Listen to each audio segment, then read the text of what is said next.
Keputusan Bung Karno membuat G30S mati kutu.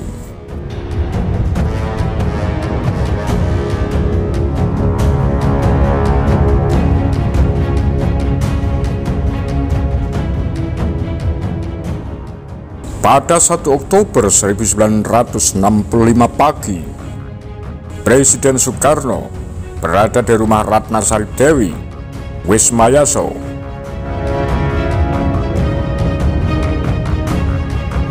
Pada pukul 6.30 waktu Indonesia bagian Barat, sudah siap memasuki mobil dinas untuk menuju ke Istana Merdeka.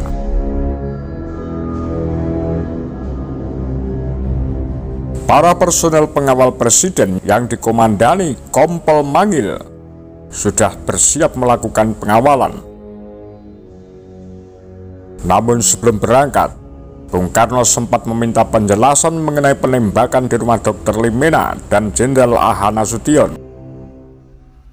Namun Mangil ternyata tidak bisa memberikan penjelasan, sehingga membuat Bung Karno sempat marah-marah kepada Mangil. Dari pertanyaan Bung Karno kepada Mangil yang merupakan orang kepercayaan Bung Karno itu, rupanya keduanya belum tahu jika pada malam 30 September 1965 telah terjadi aksi penculikan dan pembunuhan para jenderal TNI Angkatan Darat oleh gerombolan bersenjata yang kemudian dikenal sebagai G30S. Namun berdasar situasi pada 1 Oktober 1965 yang berkembang demikian cepat, rencana perjalanan Bung Karno menuju Istana Merdeka dibatalkan. Apalagi saat itu Istana Merdeka ternyata telah dikepung oleh pasukan liar berseragam hijau dari salah satu satuan TNI Angkatan Darat.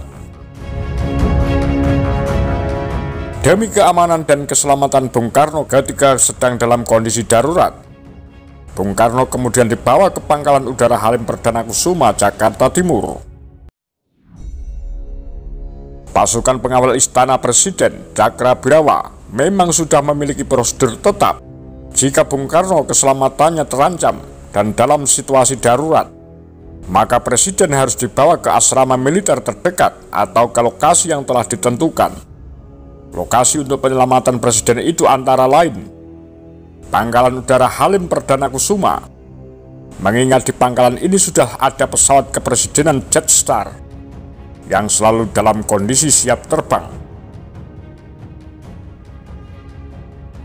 Dua lokasi lainnya yang selalu disiagakan untuk penyelamatan Presiden adalah Pelabuhan Angkatan Laut Layar Berkembang di Tanjung Priuk, karena di pangkalan laut ini selalu siap siaga kapal laut kepresidenan Varuna 1 dan 2, atau terbang menuju Istana Bogor menggunakan helikopter kepresidenan yang selalu siap siaga di lingkungan Istana Merdeka.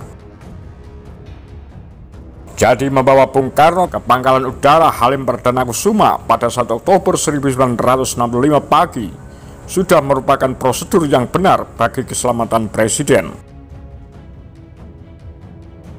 Rombongan Bung Karno tiba di Halim pada sekitar pukul 9.30 waktu Indonesia bagian Barat. Dalam kondisi Halim masih sepi dan langsung menuju ke Gedung Komando Operasi Korps Auri.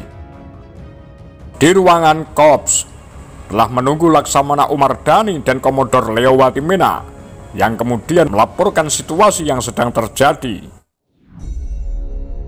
Mangil dan anak buahnya lalu keluar ruangan untuk mengatur penjagaan di seputar gedung tersebut. Sewaktu Bung Karno sudah cukup lama berada di gedung Korps, kemudian datang 3 perwira dari Angkatan Darat, yakni Brigjen Suparjo, Panglima Komando Tempur Mandala Siaga, Mayor Bambang Supeno, dan Mayor Sukirno. Masing-masing adalah Komandan Batalion Dharma Putra Kostrad yang pasukannya waktu itu sedang mengepung Istana Merdeka. Perwira yang kemudian masuk gedung dan menghadap Bung Karno adalah Brigjen Suparjo untuk melaporkan tentang peristiwa penembakan dan penculikan dengan korban para perwira tinggi. Bung Karno kemudian memerintahkan Brigjen Suparjo agar segera menghentikan pertempuran. Tapi pada saat itu, Brigjen Soepardjo juga meminta agar Bung Karno mendukung G30S. Namun permintaan Brigjen Soepardjo kepada Bung Karno agar mendukung gerakan 30 September ternyata ditolak dengan tegas. Penegasan Bung Karno itu menunjukkan bahwa sebagai Presiden Republik Indonesia, ia memang bisa menerima PKI karena saat itu merupakan partai yang sah dan harus bekerja sama.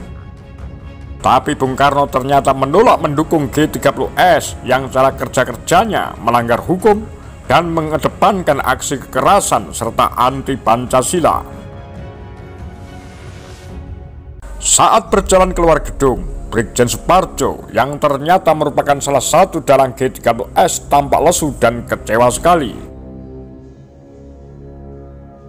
Pasalnya dengan sikap Bung Karno yang menolak mentah-mentah untuk mendukung G30S.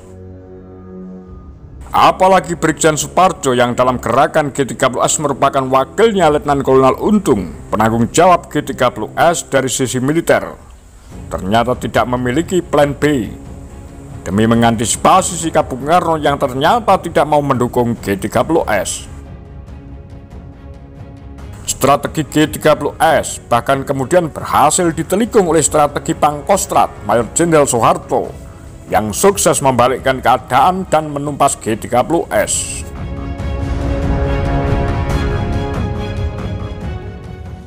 Apa pandangan Anda? Demikian kura-kura tagar lambe sundel.